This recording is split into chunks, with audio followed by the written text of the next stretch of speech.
guys, and welcome to another video. So today, as I told you a couple of days ago, I will make a video how to download mods from the Steam Workshop. So I'm just going to browse the workshop and just going to Steam. And if you have Skyrim, you should have Steam. That's true. So as you see, I'm at the Steam Workshop now. You just press it in the library, browse the workshop, and you will come here.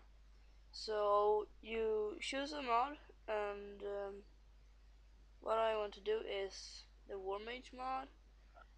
So just watch a couple pictures and see if you want it, and then you just click the subscribe button, and now you subscribed. So now you just start the game as normal.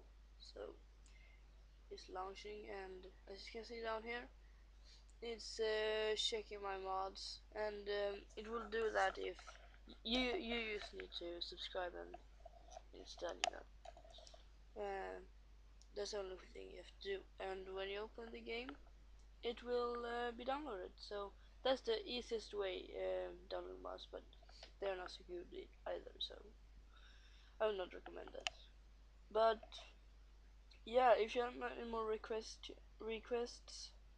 uh, just write in the description or the comments. Can't speak. And I will check it out. So please subscribe and have a great time.